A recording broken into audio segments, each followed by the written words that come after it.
Hey, Chris Hagan. I'm still here in Kansas City at the National World War I Museum. Again, World War I was over in 1918, and you can see this monument. It was erected in 1921, so with private funds. I mean, the people of Kansas City really went to town and got everything going. At the very top, there's some statues of like soldiers. They each have their own name. One is named Courage, one is named Patriotism, one is named Honor, and I think the other one was named Spirit. Yeah, I guess you do stuff like that as kind of like a propaganda to get the young men ready to go into battle. I'm too old for that stuff, so yeah, that wouldn't work on me. I do have to talk. I just came out of this building where it says "War Remains," and I did a virtual reality thing. Now, I've never really done virtual reality. I played a virtual reality video game.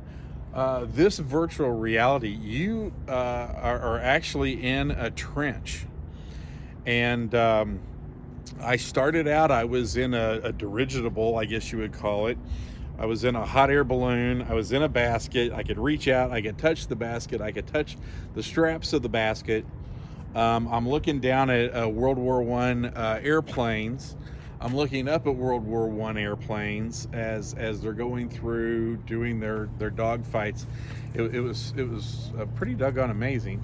From there, we were actually in trench warfare, where you're watching all the soldiers coming in fighting. The visual feeling effects were coming up from the ground as the bombs were going off.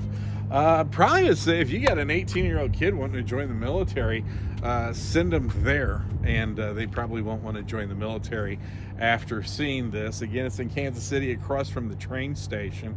I don't know that you would necessarily walk. You could walk here from the train station, but you can take Amtrak. So we've attended a couple of different exhibits here. We went down into the archives. Edward Jones has a archive for World War I. I asked to see a list of all of the people from World War I that were killed in action. Holy cow, I was not expecting, you can nod your head, my cameraman wife, 100 pages, 25 people. I mean, it was just thousands of people. When you figure World War I started like 1914, ended 1918, but the United States really didn't send men into battle for really maybe 16 months.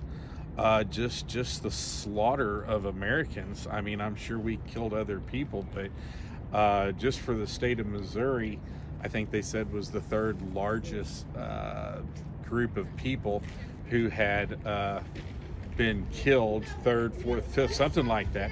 And I guess in 1914 we had a pretty big population in Missouri as compared to some of the other states. Remember, like Hawaii, I think, was the 49th state, and Alaska was the 50th state.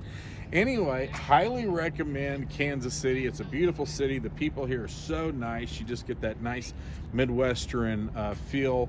Again, we talked about the train station and the exhibit going on there now. There'll be other exhibits. This one here is of the World War I Museum. You can actually see out here, I know the sun's really bright today in December.